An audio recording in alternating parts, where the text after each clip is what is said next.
কে একদম রেডি রাখছি যে এই যে এইটাতে টোটাল ডিসটেন্স দুজনের বসেন ওখানে কি হচ্ছে সামনে বসেন আমি বলবো এই ক্যামেরাটা হ্যাঁ এই মাস্টার বলে না একদম শেয়ার মতো লাগে মাস না করলে আচ্ছা শুনেন আমি এখন এখানে দেখব আচ্ছা ওনার ইয়াটা ফেসটা কিন্তু এই আসছে না আলো আলো আলো কম আছে এলএন কমে দেবো লাইট দাও তো এটা তেরো অফ করে না এটা বন্ধ করলে তোমার সামনেটা বন্ধ হয়ে যাবে আলো কোথায় আছো আচ্ছা দাঁড়াতে কম করে দিলাম ওখানে দেখো ছেলে আছে সানজু এটা সামনে সানজু আচ্ছা এটাই থাকবে ঠিক আছে অসুবিধা নাই ভাই আমার চেহারা দেখাতে লাভ নাই আমার চেহারা যা দেখা শেষ অত দূরে গেলে তো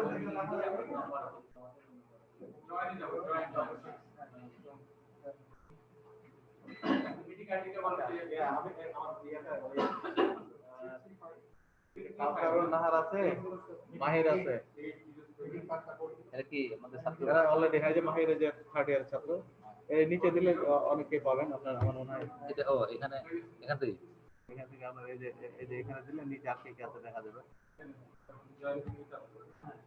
এই যে মাহতাব তানভীর আইভি আছে অনেকেই আছে তাহলে এখন স্টার্ট করা যাবে স্পিকার কোনটা এটা স্পিকার কয়টা এটার সাথে হয়ে যাবে কই আমি হারিয়ে গেলাম স্যার আপনি যে উপরে দেন এখানে আপনি এখানে জোরে ক্লিক করুন গোটাটাই আপনি আপনার হ্যাঁ এটাকে যদি আপনার এখানে ছবি ভালো আসছে এই মুখটা এরকম লাগতেছে কেন এখানে ঠিক লাগছে বুঝছেন এটাতে ভালো আছে এটাতে ভালো আছে আলোটা নিতে এই যে আলোটা তো মেইনলি এইদিকে তো এরকম আলোটা এর জন্য good morning my dear student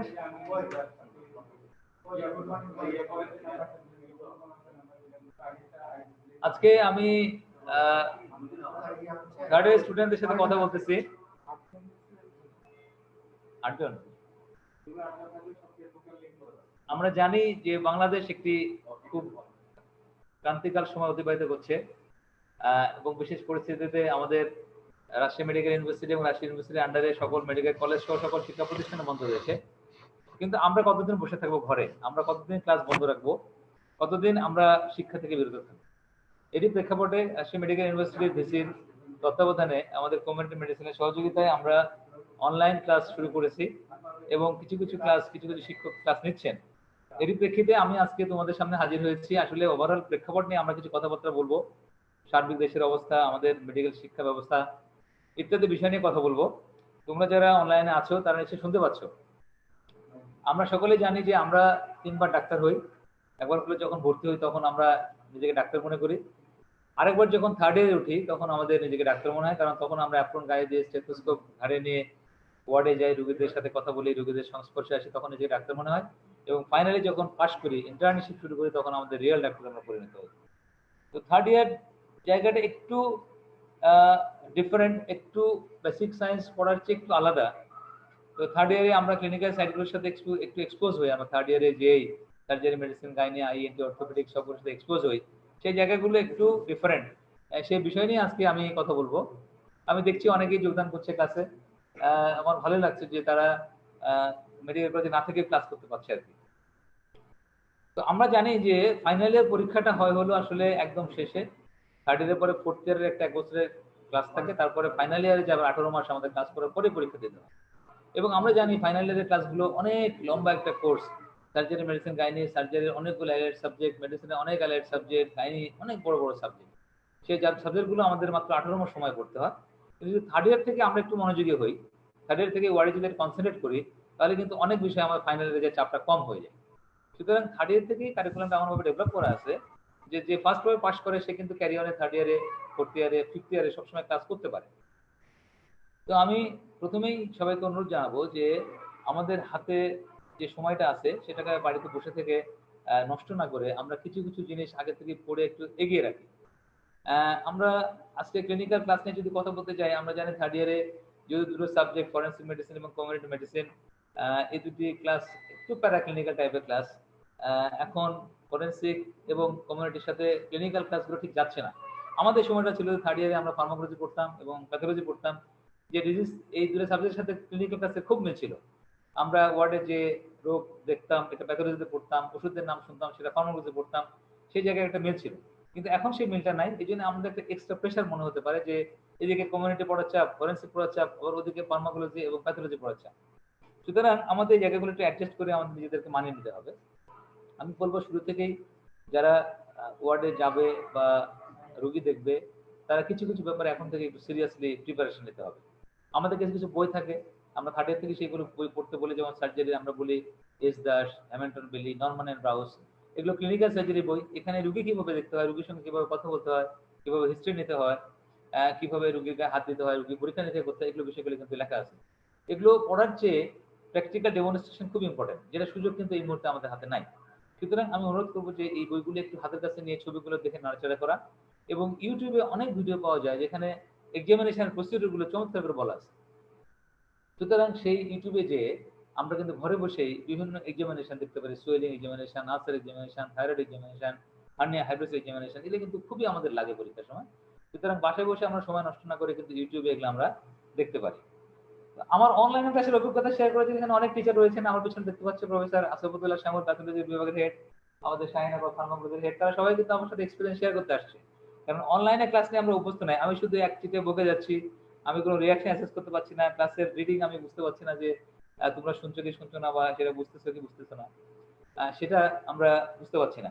সুতরাং এই জিনিসটা আমাদের কাছে নতুন, তোমাদের কাছে হয়তো পুরাতন, তোমরা খুবই online expert, online oriented, but আমরা কিন্তু অনেক ব্যাকডেটেড, আমরা অনলাইন অতটা ওরিয়েন্টেড না। সুতরাং আমরা আমরা নিজেরাও কিন্তু একটা অ্যাডজাস্ট করছি। আবার ফিরে আসি যে ফাইনালের পরীক্ষাটা সিনারিওটা যদি আমি একটু বর্ণনা করি, পরীক্ষাটা এরকম, বিশেষ করে সার্জারি পরীক্ষাটা এরকম যে পরীক্ষা যখন শুরু হয় তখন কিন্তু পরীক্ষা শুরু হয় শর্ট কেস দিয়ে। শর্ট কেস মানে হলো একটা 4 মিনিট করে পরীক্ষা এক্সামিন করতে হয় আমাদেরকে, যেটা একটা সোয়েলিং হতে পারে, হার্নিয়া হতে পারে, হাইড্রোসিস হতে পারে, আলসার হতে পারে। এবং এই সোয়েলিং বা হার্নিয়া হাইড্রোসিস দিয়ে পরীক্ষা শুরু হয় short case. It is the first batting of student bowled by the teacher. Teacher ball করে আর ছাত্র ব্যাটিং করে, আমরা এভাবে যদি বলি যে ফার্স্ট একজন স্টুডেন্ট পরীক্ষকের সামনে এসে একটা শর্ট কেস পরীক্ষা দিয়ে তার নিজেকে প্রথম এক্সপ্রেস করে বা এক্সপোজ করে, এবং সেখানেই কিন্তু আমাদের একটা ইমপ্রেশন হয় যে এই ছেলেটি আসলে কেমন। ফার্স্ট ওভার খেলা যেটা আমরা বলি যে ফার্স্ট ওভার টিকে গেল কিনা, আমরা শর্ট কেসে যে ছেলেটা খুব ভালো পারফর্ম করে, ভালো এক্সামিনেশন করে, এক্সামিনেশন নর্মস গুলো আমরা বলি যে ইন্সপেকশন, পালপেশন, পারকাশন, স্কেলেশন, যেগুলো আমরা বলি সেগুলো সে কতটুকু পারফেক্টলি করলো, কতটুকু সিনক্রোনাইজলি করলো, কতটুকু নিয়মাফিক করলো, এই জিনিসটা কিন্তু প্রথমে আমরা দেখি। তো প্রথম যে জিনিসটা আমাদের দেখি সেই জিনিসটা থার্ড ইয়ার থেকে শুরু হয়।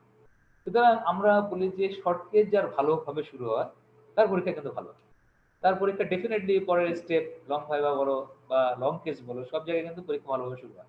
এবং আমরা দেখেছি, আমাদের অভিজ্ঞতা হলো যে স্টুডেন্টরা প্রথম পরীক্ষা দিতে এসে শর্ট কেসে সবচেয়ে বেশি খারাপ করে, নার্ভাস হয়ে যায়, এবং বারবার এক্সামিনেশন না করলে, বারবার ট্রায়াল না দিলে কিন্তু অনেক স্টেপ ভুল করে ফেলে। এবং শর্ট কেসে যদি কোনো ছাত্রের প্রতি আমাদের খারাপ ইমপ্রেশন হয়ে যায় যে এ ভালো করছে না, তার মানে আমরা ধরে নিই সেই ছেলেটি ওয়ার্ডে ক্লাস করেনি, সেই ছেলেটা টিচারদের ফলো করে নাই বা এক্সামিনেশন করে নাই। সুতরাং নানাভাবে আমরা বুঝতে পারি যে এই ছেলেটা একটু ম্যাচিউর না, তো তার জন্য একটা ব্যাড নিউজ হয়ে যায়। তো আমরা চেষ্টা করব যে সময় পেলে দ্রুত মেডিকেল ক্লাস করলে আমরা সেই থার্ড ইয়ারের সময়টা যেটা ওয়ার্ডে দেওয়ার কথা ছিল সেটাকে কভার করা। আমি জানি না এটা কিভাবে কভার হবে, আমার শিক্ষকরা কিভাবে এটা কভার করে জানি না। অলরেডি 2 মাস চলে গেল, পরীক্ষা বাতিল হয়ে গেছে আমাদের, আমরা রেজাল্ট দেওয়ার পরেও অনেকের প্রমোশন মানে অন্য ক্লাসে শিফট করতে পারছি না, ক্লাস নিতে পারছি না। সুতরাং নানাভাবেই সারা দেশের মতো আমরা জরুরি অবস্থা পড়ে গেছি। তো আমরা যেটা বলতে চাই যে যে ক্লাসগুলো হবে, বিশেষ করে community medicine, forensic medicine, pharmacology, pathology ইত্যাদি যে ক্লাসগুলো হবে, সবাইকে অনুরোধ করবো যে তোমরা যারা অনলাইনে ক্লাস করছো তাদের সকল বন্ধুকে বলো, তোমাদের ক্লাসমেটদের বলো, তারা যেন এই ক্লাসগুলো অ্যাটেন্ড করে, তারা কিছুটা এগিয়ে থাকবো আমরা। আর যদি একবারে আনটাচ থেকে যাও তাহলে কিন্তু পরে আমরা টাইম কভার করতে পারবো না। পরীক্ষা কিন্তু ডিউ টাইমে হবে, আমাদের যে সেশন জট নাই বা আমাদের পরীক্ষা সংক্রান্ত জটিলতাগুলো আগে ছিল না। তো আমি থার্ড ইয়ারের ক্লাসে আজকে এসে বলবো যে আমি basically general surgeon plus paediatric surgeon. Now I introduce myself as a paediatric surgeon. আমি সবসময় বলি যে বাচ্চারা সার্জিক্যাল পেশেন্ট হিসেবে একটু ডিফারেন্ট। আমরা বাচ্চাদেরকে বলি, জেনারেল সার্জনরা বাচ্চাদেরকে বলে যে ইট is the miniature of the adult, মানে অ্যাডাল্ট ওজন 70 কেজি হলে একটা বাচ্চা যদি 4 কেজি ওজন হয় তাহলে প্রপোর্শনালি বাচ্চা স্মলার দেন দ্য অ্যাডাল্ট। এই কথাটা ঠিক না। বাচ্চারা অ্যানাটমিক্যালি এবং physiologically is little bit different from the adult. Little bit means far different from the adult. আমি যদি হার্টের কথাই বলি, আমার সঙ্গে ফিজিওলজি টিচার প্রফেসর মদ আলী রয়েছেন। আমি যদি হার্টের কথা বলি যে how the heart is differ from the adult. আমরা জানি যে বাচ্চা যখন মায়ের পেটে থাকে তখন হার্টের সার্কুলেশন ইজ টোটালি ডিফারেন্ট। আমরা জানি যে আমাদের ভেন দিয়ে ব্লাডটা রাইট অ্যাট্রিমে যায়, রাইট অ্যাট্রিম থেকে এটা লেফট অ্যাট্রিমে যায়, লেফট অ্যাট্রিম থেকে লেফট ভেন্ট্রিকলে যায়, এবং লেফট ভেন্ট্রিকল থেকে এটা অ্যাওর্টা দিয়ে যায়, আর রাইট ভেন্ট্রিকল থেকে ব্লাডটা সরাসরি পালমোনারি ট্রাঙ্ক দিয়ে লাংসে না যেয়ে ডাক্তার আর্টারিস দিয়ে এটা আর্চ দিয়ে অ্যাওর্টাতে মিক্স করে। সুতরাং totally the heart is bypassing the blood from left to right, right to left. Right হার্টের ব্লাডটা সরাসরি লাংসে না যেয়ে এটা সিস্টেমে সার্কুলেশন যায়। Just after birth, when the cord is clamped, then the circulation is abruptly changed. আমরা জানি এটা। সুতরাং just after birth the physiology is changed before birth and the heart is gradually matured to the adult. আমরা জানি বাচ্চাদের heart rate অনেক বেশি, প্রায় 140 নরমাল হার্ট রেট কত আমাদের 70 to 72 নরমাল অ্যাডাল্টের, কিন্তু বাচ্চাদের বেলা অনেক বেশি হার্ট রেট 140 150। কেন এত বেশি? কারণ আমরা জানি বাচ্চাদের ব্লাডের পরিমাণ অনেক বেশি, পরিমাণ অনেক কম। অ্যাডাল্টের ব্লাড সারা শরীরে হলে 5 লিটার বা 6 লিটার, আমাদের বাচ্চাদের ব্লাড হলো 200 থেকে 240 থেকে 300 ml, আমরা বলি 80 ml পার কেজি বডি। তাহলে 4 কেজি ওজনের একটা বাচ্চা যদি হয় তাহলে তার ব্লাডের পরিমাণ হচ্ছে 320 ml, 432 320 ml। সুতরাং 320 ml ব্লাড সারা শরীরে সার্কুলেশন করার জন্য হার্টকে অনেক বেশি বার পাম্প করে তার কার্ডিয়াক আউটপুট মেইনটেইন করতে হবে। সুতরাং the heart is working more and more to maintain the circulation. এবং আমরা জানি যে পেডিয়াট্রিক হার্ট, যে neonatal heart is not response, pharmacology madam আছে এখানে, ইনি আরো ভালো বলতো না এগুলা, যে neonatal heart is non responsive to the ক্যাটেকোলামাইন্স।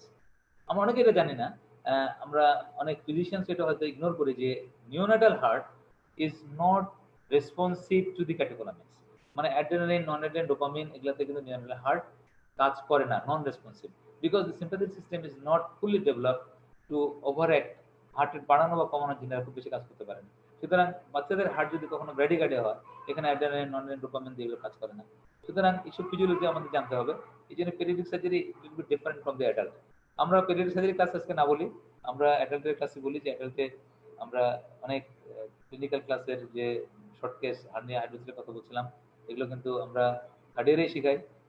History লেখা, বিশেষ করে হিস্ট্রি লেখার বিষয়টি হলো ওয়ান ওয়ে কথা বলা কিন্তু আসলে খুব টাফ। আমরা ওয়ান ওয়ে কথা বলে আসলে ইন্টারেস্ট মানে যে ওয়ান ওয়ে রিঅ্যাকশন, এখানে আমাদের টিচার রয়েছেন, তারা একটু অভ্যস্ত হচ্ছেন যে কিভাবে কাজ করে। তো আমরা যদি বলি history taking is an art. আমরা বলি যে আমাদের ডাক্তারদের বড় দুর্নাম এই সমাজে যে আমরা রোগীদের সাথে কথা বলি না, রোগীদের ইতিহাস ভালো করে নিই না। আমাদের ইন্ডিয়ান ডক্টররা খুব ভালো করে কথা বলেন, অনেক কথা বলেন রোগীদের সামনে, এবং রোগীরা ঘুরে এসে বলে তার কথা বলে অর্ধেক ওষুধ ভালো হয়ে গেল। তার মানে কি? আমরা রোগীর সাথে কথা বলে রোগী সন্তুষ্ট করতে পারে না। ইট is the first step. when I introduce myself with the patient, and it is an art. আমরা প্রত্যেকে ইন্ডিভিজুয়ালি একটা ছবি যদি আর্ট করি, যেরকম এটা ডিফারেন্ট টাইপের হয়, সেরকম আমরা যখন নিজেরা রোগীদের সাথে কথা বলি এই ব্যাপারগুলো কিন্তু ডিফারেন্ট হয়। যে যত ভালো করে রোগীর সঙ্গে কথা বলতে পারবে, যে যত ভালো করে রোগীর এলাবোরেটলি হিস্ট্রি নিতে পারবে, সে যত ভালো ফিজিশিয়ান, সে তত ভালো ফিজিশিয়ান। একজন ভালো ফিজিশিয়ানের যে বেলিলা মুখস্থ থাকতে হবে, ডেভিডসন মুখস্থ থাকতে হবে এমন কোনো বিষয় না। বিষয় হলো যে কত ভালো করে সে রোগীটাকে ম্যানেজ করতে পারছে, রোগীর সঙ্গে কথা বলতে পারছে, রোগীকে স্যাটিসফাই করতে পারছে। এই স্যাটিসফ্যাকশন বিষয়টি খুবই ইম্পর্টেন্ট। তো থার্ড ইয়ারে আমরা হিস্ট্রি টেকিং শিখাই, এবং অনেকগুলো হিস্ট্রি আমাদের লিখতে হয় পরীক্ষার থার্ড ইয়ার কমপ্লিটেশন আগেই, যে অনেকগুলো হিস্ট্রি লিখতে হয় আমাদের। হিস্ট্রি বিষয়টা বলি, হিস্ট্রি অনেকগুলো ফর্ম আছে। আমরা যে বইগুলোর নাম ইতিমধ্যে বললাম, যে এস দাস বা হ্যামিল্টন বেলি বা নরমান এন্ড ব্রাউস, এই বইগুলোতে হিস্ট্রি একটা ফর্ম আছে। তোমরা একটু পড়ে নিও বা দেখে নিও যে পেশেন্ট পার্টিকুলার পেশেন্ট থাকে, পার্টিকুলার হসপিটাল থাকে, এবং পার্টিকুলার পেশেন্টের মধ্যে পেশেন্টের নাম, বয়স, ঠিকানা, কোথায় বাড়ি, এরকম থাকে আর কি। এগুলো একটা অনেক ব্যাখ্যা আছে যে কোনো অসুখ কোনো এজে বেশি হয়, কোনো ধর্ম বেশি হয়, কোনো বর্ণে বেশি হয়, কোনো রিজিয়নে বেশি হয়, জিওগ্রাফির রিজিয়নে বেশি হয়। সুতরাং এই ছোটখাটো বিষয়গুলোর একটা গুরুত্ব আছে আমাদের হিস্ট্রি টেকিং এর মধ্যে। যে একটা রোগীর বাড়ি যদি রংপুর হয় বা গাইবান্ধা হয়, যমুনা নদীর আশেপাশে হয়, তো সেই জায়গায় কয়টার বেশি হয়, আইডেন্টিফিকেশন বেশি থাকে। সুতরাং একটা জিওগ্রাফি কিন্তু একটা ডিজিজের ইন্ডিকেশন আমাকে করে। এবার কোনো বয়স আর্লি এজে বেশি হয়, কোনো বয়স লেট এজে বেশি হয়। সুতরাং বয়সটা একটু খুব ইম্পর্টেন্ট। কিছু বয়স আছে হিন্দুদের বেশি হয় বা নন মুসলিমদের বেশি হয়, কিছু মুসলিমদের বেশি হয়। সুতরাং এই যে পার্টিকুলার পেশেন্ট হিস্ট্রিতে ইজ ভেরি ইম্পর্টেন্ট বিকজ এই ছোটখাটো বিষয়গুলো আমরা যদি মার্ক করি, একটা লোকের বয়স যদি 50 বা 60 বছর হয়, তার পেশাবের কমপ্লেন হলে আমাকে ধারণা করতে হবে তার পোস্টারটা বড় হয়েছে। কিন্তু একইভাবে একটা ইয়াং ছেলে যদি পেশাবের কমপ্লেন নিয়ে আসে, তাকে এগুলো আমার অন্য চিন্তা করতে, পোস্টারটাকে বাদ দিয়ে চিন্তা করতে হবে। সুতরাং এই ছোটখাটো পার্টিকুলার পেশেন্ট কিন্তু আমাদের একটা সিগনিফিকেন্ট রয়েছে, যেগুলো আমাদের শুরু দেখতে করতে হয়।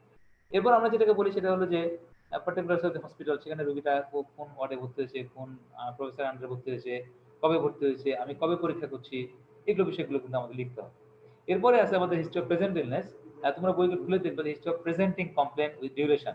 আমরা বলি যে chief complaint with complaint, not complain, complaint with duration. এটা আমরা যে কারণে রোগীটা হসপিটালে ভর্তি হয়েছে, যে কারণটা রোগীকে বাধ্য করেছে হসপিটালে আসতে, সেই কারণটাকে আমরা বলি চিফ কমপ্লেন। এবং ডিউরেশনটা জেনে বলি যে কারণ চিফ কমপ্লেন ডিউরেশন কখনো অনেক দিন ধরে হয় না। দেখা গেল একটা রোগীর প্রস্রাব বন্ধ হয়ে গেছে, এটা ডিউরেশন কিন্তু কয়েক ঘন্টায় হবে, 10, 12, 15, 16 ঘন্টা, এর বেশি কিন্তু একটা রোগীর পেশাব না করে থাকতে পারবে না। সুতরাং তুমি যদি লেখো যে inability to void urine for 7 days, তাহলে কিন্তু এই চিফ কমপ্লেনটা হবে না। তাহলে এটা আমাদের ঘন্টায় লিখতে হবে। আবার অনেক সময় গলব্লাডার পাথর থেকে এই ধরনের ব্যথা নিয়ে আসে, আমরা বলি যে pain in the abdomen for 1 day বা 2 days বা 3 days ইত্যাদি। সেরকম প্রত্যেকটা চিফ কমপ্লেনের ডিউরেশন থাকে, ওই জন্য আমরা প্রথম কথা লিখি চিফ কমপ্লেন্টস উইথ ডিউরেশন। এখানে একটা কমপ্লেন থাকে, কখনো 2টা কমপ্লেন থাকে, কখনো 3টা কমপ্লেন থাকে, ওই ডিউরেশন তার বেশি থাকে না। এটাই ছাত্ররা অনেক সময় লেখার সময় খুব ভুল করে। এবং আমরা দুদিনের পরীক্ষা নিয়ে অভিজ্ঞতা থেকে দেখি যে যারা থার্ড ইয়ার থেকে হিস্ট্রি ভালো করে লেখে না, মনে করে যে ফাইনাল স্টেজে যা মেরে দেবো, তারা কিন্তু আসলে ধরা খেয়ে যায়। আমরা 2টা লাইন পড়লে বুঝতে পারি যে সে কতবার হিস্ট্রি লিখেছে, কতবার রোগীর সাথে কথা বলেছে এবং কতটুকু সে ম্যাচিউর। আমরা কিন্তু আমাদের অভিজ্ঞতা থেকে জানি যে আমাদের 10টা থেকে 12টা টাইপের লং কেস আমাদের পরীক্ষায় থাকে। ট্র্যাডিশনালি আমাদের সময় ছিল, আমাদের পরেও আছে, আমাদের আগে ছিল, 10টা থেকে 12টা ডিফারেন্ট টাইপের লং কেস আমরা পরীক্ষা দিই। এবং এই লং কেস গুলো স্টাডি করলে কিন্তু আমাদের হিস্ট্রি লেখার প্যাটার্নটা আমরা বুঝতে পারি। তো যারা ভালো বেশি করে ওয়ার্ডে যায়, যারা বেশি রুগী দেখে, যারা হিস্ট্রি লেখে, তারা কিন্তু আগে থেকে বুঝতে পারে যে এই 10টা 12টা কেসের মধ্যে আমাদের সীমাবদ্ধতা থেকে যায়। সুতরাং আমরা কমপ্লেন ডিউরেশন লেখার সময় খুব স্পেসিফিক্যালি জানতে চাই যে with which complaint the patient come to the hospital, which is the concern problem to the patient. আমরা বলি যেটাকে যে কমপ্লেন্ট জন্য সে বাড়িতে বসে থাকতে না পারে হসপিটালে আসে, দ্যাট ইজ চিফ কমপ্লেন্ট। এরপরে আমরা বলি হিস্ট্রি অফ প্রেজেন্টিং ইলনেস, মানে তার এই অসুখটা কবে থেকে শুরু হয়েছে। এটা আমরা বলি চিফ কমপ্লেন্টটা ধরো কয়েক ঘন্টা বা কয়েকদিন থেকে শুরু হলেও অনেক সময় প্রেজেন্টিং কমপ্লেন্ট অনেক দিন থেকে শুরু হয়। যেমন পোস্টারি রোগীর ক্ষেত্রে বলি, পোস্টারি রোগীর ক্ষেত্রে আমরা এরকম বলি যে রোগীটার অনেক দিন থেকে পেশাবের সমস্যা শুরু হয়। সে বলে যে রাতে অনেক উঠতে হয়, পেশাব ধরে রাখতে পারে না, ঘন ঘন পেশাব হয়, পেশাব করে সে শান্তি পায় না ইত্যাদি কথা কিন্তু বলে যে 2-3 বছর থেকে চলতে থাকে। 2-3 বছরে কমপ্লেন করে হঠাৎ করে তার একদিন পেশাব বন্ধ হয়ে যায়। তো চিফ কমপ্লেনটা হলো যে পেশাবটা যে বন্ধ হয়ে গেছে, inability to void urine for hours, 17 বা 18 hours, that is chief complain. But presenting complain started 2 years back. আমরা বলি যে the presenting complaint started 2 years back. The patient was all right 2 years back, then he develops frequency of micturition. এইভাবে আমরা 2 বছর আগে থেকে শুরু করি, তারপরে বলি যে 17 ঘন্টা আগে সে কমপ্লিটলি ইনএবিলিটি টু ভয়েড। সুতরাং এই চিফ কমপ্লেন্ট প্রেজেন্টিং ইলনেস লেখা বিষয়টা একটু আর্ট। এটা যে যত ভালো করে লিখতে পারবে, যে যত ম্যাচিউরলি লিখতে পারবে, যে খাতার মধ্যে কাটাকাটি কম করবে, যে গুছায় লিখতে পারবে, সে পরীক্ষা তাড়াতাড়ি পাস করবে। আর যে ভালো করে লিখতে পারবে না, সে কিন্তু পরীক্ষায় খারাপ করবে আর কি। কারণ মানে এটা কোনো একবার 2বার লেখা হয় না। Third year, fourth year, fifth year অসংখ্যবার লিখতে হয়, অসংখ্যবার প্র্যাকটিস করতে হয়, অসংখ্যবার বলতে হয়। তাহলে আমরা ফাইনাল ইয়ার দেখে একটা খাতা দেখে বুঝতে পারি যে এই ছেলেটা পাস করার যোগ্য হয়েছে অথবা যোগ্য হয়নি। এরপর অনেকগুলো থাকে history of past illness, family history, social history, drug history, allergy history ইত্যাদি বিষয়গুলো থাকে। মেয়েদের ক্ষেত্রে অনেক মেনস্ট্রুয়াল হিস্ট্রি ইত্যাদি থাকে। এরপরে আসে এক্সামিনেশন। এক্সামিনেশনে জেনারেল এক্সামিনেশন এবং সিস্টেম এক্সামিনেশন। জেনারেলের মধ্যে আমরা থার্ড ইয়ারে এগুলো বেশি শেখাই যে জেনারেল কিভাবে করতে হয়। কারণ একটা রোগীর অ্যাপিয়ারেন্স, বডি বিল্ড, ডিকুপিটাস। ডিকুপিটাস মানে হচ্ছে কোন পজিশনে বসে থাকে সে কমফোর্ট ফিল করে। রোগীটা দেখলেই মনে হয় অসুস্থ, মানে একটা রোগী দেখলে সুস্থ মনে হতে পারে, অসুস্থ মনে হতে পারে। আমরা বলি যে বডি বিল্ড, বডি বিল্ড আমাদের দেশে মানুষের জন্য এভারেজ কিরকম হবে, ওবেস কেমন হবে। ওবেসটাও কিন্তু একটা সিকনেস, আবার আন্ডারওয়েটটাও একটা সিকনেস। সুতরাং নর্মাল কিরকম হবে এটা আমার জানতে হবে।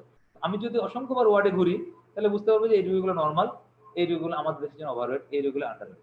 কারণ আমি যদি আমেরিকান স্ট্যান্ডার্ড বা ইউরোপিয়ান স্ট্যান্ডার্ড মনে করি যে হ্যাঁ 80 কেজি ওজন হতে হবে, আমাদের দেশে মানুষের 70 কেজি ওজন হতে হবে, আমাদের মানুষের এটা নর্মাল, এটা কিন্তু আমাদের দেশে অ্যাডজাস্ট হবে না।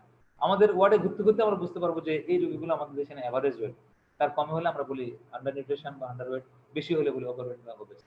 তো এরকম বডি বিল্ড, তারপরে তার ডিকুপিটাস কিছু বিশেষ ইম্পর্টেন্ট আছে। ডিকুপিটাস মানে হচ্ছে যে পজিশনে বসে থাকলে বা শুয়ে থাকলে রোগী আরাম পায়, সেগুলো কিছু কিছু স্পেসিফিক ডিজিজ আছে এসব ক্ষেত্রে আমরা দেখি যে রোগীগুলো বিশেষ বিশেষ পজিশনে বসে থাকে।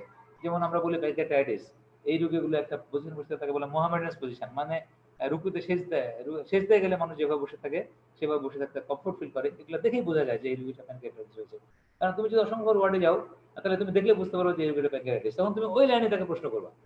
হ্যাঁ, তুমি বারবার খুঁজে খুঁজে দেখবা যে তার প্যানক্রিয়াটাইটিস আছে কিনা। আর তুমি যদি ওয়ার্ডে না যাও এই পজিশনে তুমি গুরুত্ব দিতে পারবে না।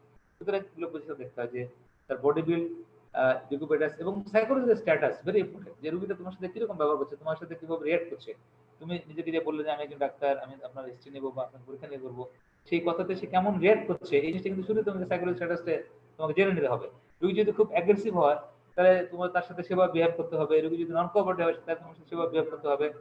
And it is a failure. It addresses a failure that when a doctor, when a student cannot make rapport with the patient, মানে তার সাথে সুসম্পর্ক তৈরি করতে না পারলে এটাকে আমরা নেগেটিভ পয়েন্ট ধরি।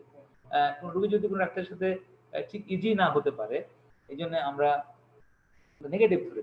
এই যে আমরা বলি যে রোগীকে বাবা ডাকো, মা ডাকো, খালা ডাকো, চাচি ডাকো, অসুবিধা নাই, বারবার ডেকে বা একটা কমফোর্টেবল জায়গায় রিলেশনটা তৈরি করতে হয় যাতে করে রোগী তার মনের কথাগুলো খুলে আমাদেরকে বলতে পারে। এবং সেই জায়গাটাই আমাদের ম্যাচুরিটি ডেভেলপ করতে হয়, এবং এই জায়গাটা আমরা খুব অপরিপক্ক থাকি দেখেই আমাদের সমাজে অনেক গুণ আছে। এরপর আমরা রোগীটাকে পরীক্ষা করা শুরু করি, তার এনিমিয়া দেখি, জন্ডিস দেখি, ডিহাইড্রেশন দেখি, তারপরে লিপোনাইকিয়া, কলোনাইকিয়া ইত্যাদি, পালস, ব্লাড প্রেশার ইত্যাদি অনেক জিনিস দেখি আর কি। এগুলো আসলে বলে তোমাকে শেখানো যাবে না, ইউটিউবে দেখে। ঠিক আছে, যখন এনিবডি আস্ক এনি কোশ্চেন?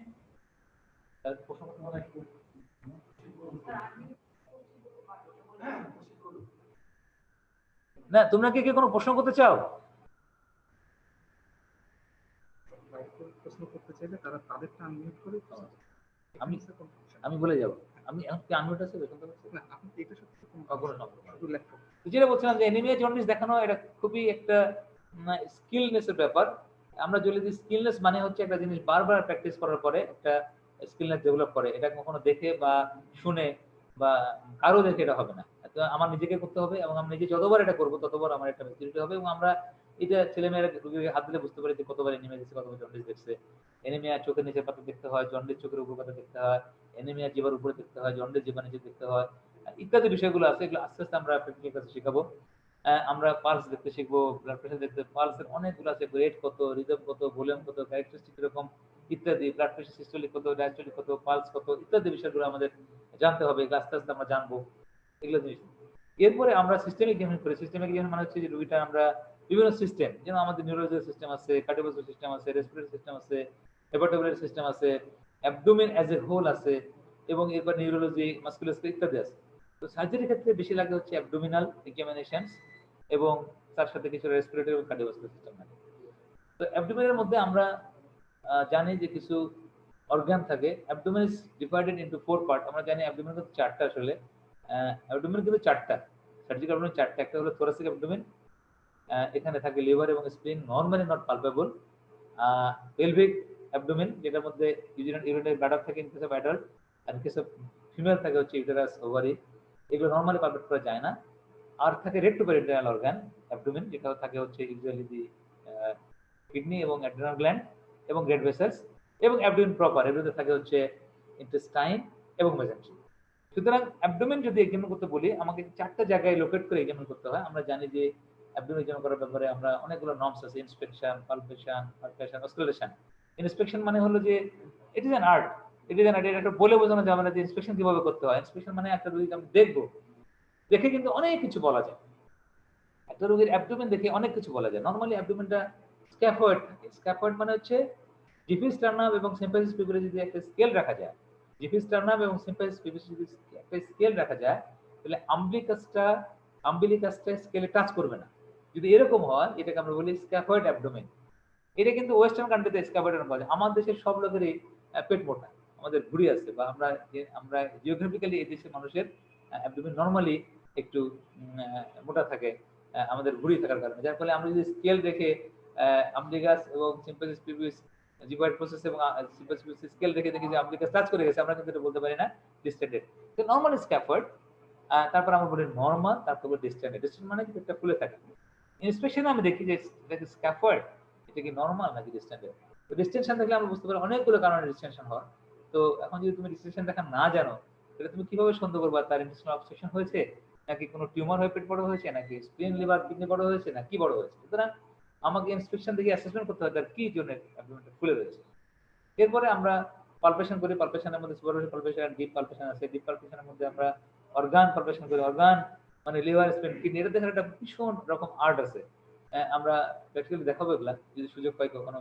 আবার যদি সেই সুযোগ ফিরে আসে, আবার যদি মেডিকেল কলেজ তোমাদের পদচারণায় মুখরিত হয়, আবার যদি তোমরা ওয়ার্ডে যেতে পারো, তাহলে আবার তোমাদের দেখানো হবে যে পালপেশন কিভাবে করে, লিভার কিভাবে দেখে, স্প্লিন কিভাবে দেখে, কিডনি কিভাবে। This is an art. এবং আমরা খুব অবাক হয়ে যাই, অনেক ছেলে মেয়ে এত ভালো পারফর্ম করে, আমরা খুব অ্যাস্ট্রনিশ সারপ্রাইজড হয়ে যাই। আবার অনেক ছেলে মেয়ে এমন ভাবে হাত দেয় যে আমরা খুব সাফোকেটেড হয়ে যাই। আমাদের যে পরীক্ষা নিতে এক্সটার্নাল যারা আসে, তখন দেখি যে আমার ছেলেরা পারতেছে না এক্সাম দিতে, তখন কিন্তু আমাদের শিক্ষক হিসেবে খুব সাফোকেটেড লাগে, প্রিন্সিপাল হিসেবে লাগে। তো আমরা বলি যে বেশি বেশি প্র্যাকটিস করে ছেলেরা ভালো করবে, এবং আমরা আশা করি যে আমাদের মেডিকেলের একটা ঐতিহ্য রয়েছে যে আমাদের ছেলেরা খুব ভালো পারফর্ম করে। আমাদের 60% ছেলে পড়াশোনা ভালো, 40% ছেলের মধ্যে 20% একটু লাগে আর কি, আর 20% একবারে পড়াশোনা করে না, ক্লাসে আসে না। আমরা দেখি লেকচার ক্লাসে দেখি যে 200 স্টুডেন্টের মধ্যে 120 জন আসে, 60 জন তারা ক্রনিক্যালি, 80 জন ক্রনিক্যালি অ্যাবসেন্ট। সুতরাং অর্গান পালপেশন, লিভার কিভাবে করে, স্প্লিন কিভাবে করে, কিডনি কিভাবে করে, ইউরিনারি ব্লাডার কিভাবে করে, কোনো পয়েন্টিং স্পেসিফিক কোনো সাইন কিভাবে রিসার্চ করে, মার্ফিস সাইন কিভাবে দেখে, পয়েন্টিং সাইন কিভাবে দেখে, ম্যানপান্ডিস স্পন্টেনিয়াস কিভাবে দেখে, ইত্যাদি বিষয়গুলো আমরা ধীরে ধীরে আলাপ করব আশা করি, যদি সুযোগ পাই কখনো। এবং তারপরে আমরা অসকালটেশন করি। অসকালটেশন মানে হচ্ছে যে আমরা স্টেথোস্কোপ কানে লাগিয়ে আমরা পেটের ভিতরে কোনো শব্দ শুনি, যেমন হার্টের শব্দ, হার্ট সাউন্ড শুনি, রেসপিরেশনের ব্রিদিং সাউন্ড শুনি আমরা। সেরকম অ্যাবডোমেনেরও কিছু সাউন্ড থাকে। আমরা জানি পেরিস্টালসিস হলে নরমালি কিছু সাউন্ড অ্যাবডোমেনে তৈরি হয়। এটা সাউন্ড থাকলে আমরা বলি নরমাল, কম থাকলে বলি বা না থাকলে বলি অ্যাবসেন্ট, কোনো কোনো বেশি থাকে সেটাকে বলি ওভার হাইপার পেরিস্টালটিক স্টেট, এরকম সাউন্ড আমরা পাই। তো এগুলো জিনিস আমাদের শিখতে হয়। এবং ফাইনালি আমরা ডিজিটাল এক্সামিনেশন করে অ্যাবডোমিনেশন শেষ করি আর কি। সুতরাং এই এক্সামিনেশনের মধ্যে আমরা হিস্ট্রি শুনে এবং এক্সামিনেশন করে মোটামুটি একটা ডায়াগনোসিস করি। এই ডায়াগনোসিসকে আমরা বলি ক্লিনিক্যাল ডায়াগনোসিস অথবা প্রফেশনাল ডায়াগনোসিস। আমার মনে হয় যে এই রোগীর গলব্লাডারে পাথর আছে, তবে আমার এটাও মনে হচ্ছে যে এর পেপটিক আলসার ডিজিজ হতে পারে, আলসার ডিউরেন আলসার হতে পারে। আমার কোলিলিথিয়াসিস বা কোলিসিস্টাইটিস এটা হলো ক্লিনিক্যাল প্রফেশনাল ডায়াগনোসিস, আর ডিউরেন আলসার এটা হলো আমার ডিফারেনশিয়াল ডায়াগনোসিস। তো আমরা এভাবে সাজাই যে when I completed the examinations, history এবং ক্লিনিক্যাল এক্সামিনেশন, আমাকে ডায়াগনোসিস করতে হয়, মানে একটা রোগীর রোগ নির্ণয় করতে হয়। এই রোগ নির্ণয়কে আমরা যেটা ফাইনালি 1 নম্বরে বলি সেটা হচ্ছে আমার প্রফেশনাল ডায়াগনোসিস, আর যেগুলো আমি সেকেন্ড লাইনে রাখি বা থার্ড লাইনে রাখি সেগুলো বলি ডিফারেনশিয়াল ডায়াগনোসিস।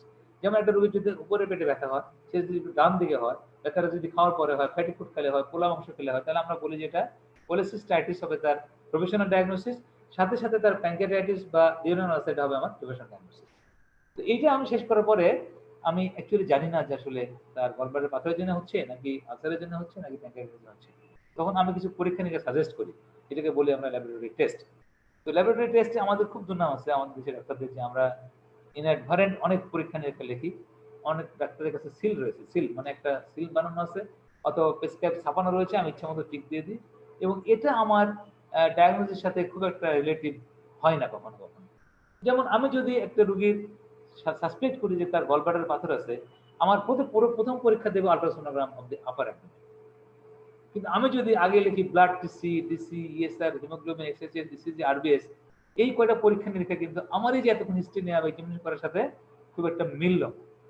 তার মানে আমি জুডিশিয়ালি, লজিস্টিক্যালি, লজিক্যালি এই হিস্ট্রি টেকিং এর সাথে আমার এই পরীক্ষা লেখাটা মিলল না। আমি বুঝাতে পারছি না জানি না। অর্থাৎ আমি হিস্ট্রি নিয়ে এক্সামিন করে বুঝলাম এই রোগীটার গলব্লাডারের পাথর থাকতে পারে।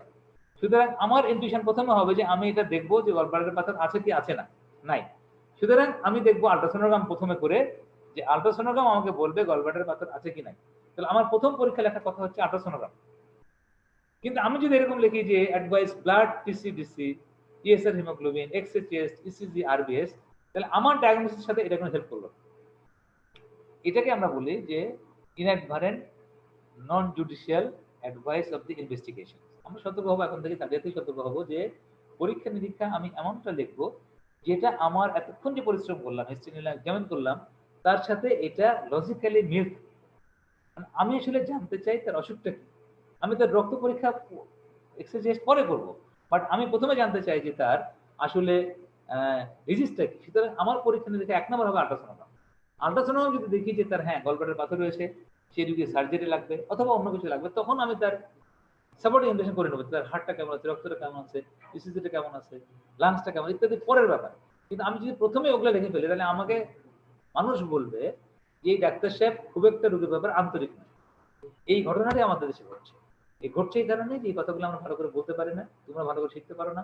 থার্ড ইয়ার হলো এই জায়গাটা খুবই ইম্পর্টেন্ট জায়গা, যেখান থেকে ক্লিনিক্যাল জীবন শুরু হয়, এবং এখান থেকে যদি আমরা এটা প্র্যাকটিস করি how to plan the investigations, তাহলে আমরা এখান থেকে বুঝতে পারবো। And finally after investigation make the diagnosis যে হ্যাঁ ইয়েস এই রোগীর পেপটিক আলসার রয়েছে, অথবা প্যানক্রিয়াটাইটিস রয়েছে, অথবা তার গলব্লাডার ডিজিজ রয়েছে। তখন আমরা যখন মনে করি তার সার্জারি লাগবে, তখন আরো পরীক্ষা নিরীক্ষা করে নিই, এবং ফাইনালি রোগীটা যদি ফিজিক্যালি ল্যাবরেটরিক্যালি ফিট থাকে, then you plan for the surgery. এভাবে আমরা একটা রোগীর সার্জিক্যাল ইভ্যালুয়েশন করি এবং তার রোগ ডায়াগনোসিস করি এবং ফাইনালি চিকিৎসার ব্যবস্থা করি।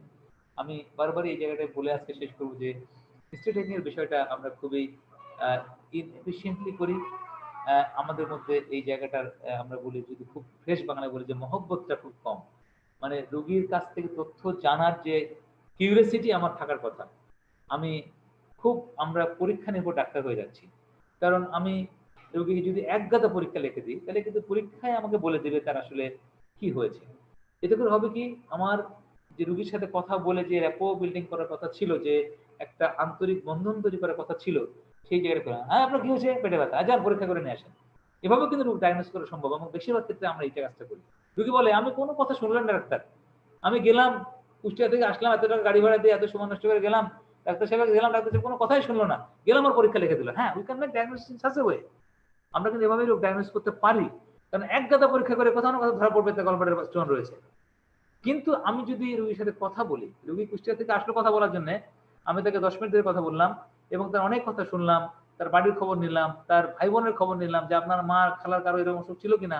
তাহলে রোগী বলবে ডাক্তার সাহেব খুবই ভালো, ডাক্তার সাহেব আমার অনেক কথা শুনলো, অনেকক্ষণ গল্প করলো, অনেকক্ষণ কথা বলতে পারলাম, তারপরে পরীক্ষা নিরীক্ষা নিয়ে ডায়াগনোস করলাম। That is one way. আবার আরেকটা কি, হ্যাঁ কি সমস্যা, পেটে ব্যথা, যান পরীক্ষা করে নিয়ে আসেন, এটাও একটা। আমার দেশের বেশিরভাগ ডাক্তারই যায়, কেন জানি না এই পদ্ধতি চলে যাচ্ছে। তো আমি আজকে রিকোয়েস্ট করবো তোমাদেরকে, from the third year, from the beginning of the clinical life, you must practice the thing, যে আমরা রোগীর সাথে কথা বলবো। আমরা রোগীর সাথে আমরা অনেক কথা বলি, যে আপনার ছেলে কেমন আছে। আমাদের অনেক ফিজিশিয়ান যারা খুব পপুলার, 100-150 রুগী দেখে, তারা কিন্তু রুগী আসলে রুগীর নাম বলে, হ্যাঁ জুরিনাথ কি খবর, কেমন আছিস, তোর স্বামীর নাম জব্বার না, এরকমও কিন্তু বলে। তারা খুব পপুলার ডাক্তার আছে আমাদের মধ্যে, অনেক আছে, তারা সারা রাত রুগী দেখতেছে, তার মানে তারা খুব পপুলার। মানে এইটা তোমার যে শুধু পরীক্ষা কাজে লাগবে তা না, তোমার ব্যক্তি জীবনে এটা কাজে লাগবে, যে তুমি যখন অ্যাকচুয়াল লাইফে প্রবেশ করবা, একদম প্র্যাকটিস করতে যাবা, তখন দেখবা যে তোমার এই কথাবার্তা বলার অভ্যাস, তোমার রোগীর সাথে ইন্টারাকশন করার অভ্যাস, এটা কিন্তু তোমাকে অনেক কাজে লাগবে।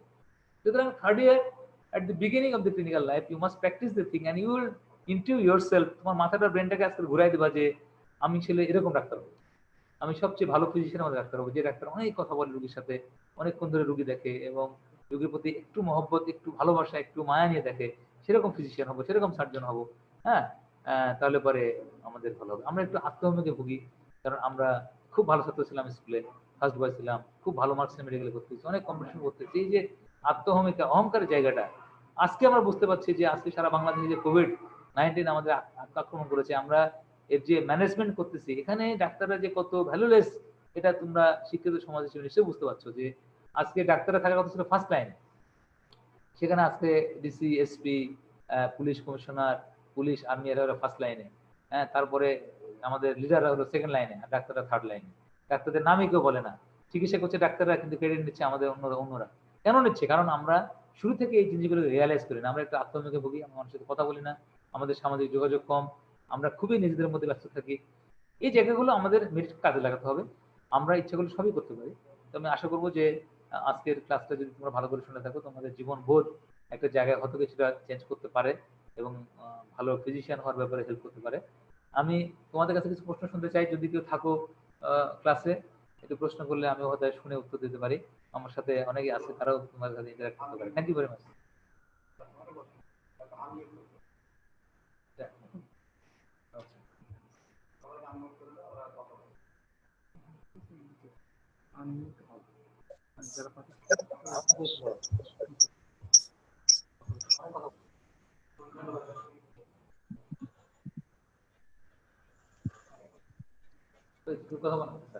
তোমাদের কেউ যদি কোনো প্রশ্ন থাকে তোমাদের নিজের আনমিউট করো, এটা তারপর কথা বলবো। আনমিউট করে কথা বলবো।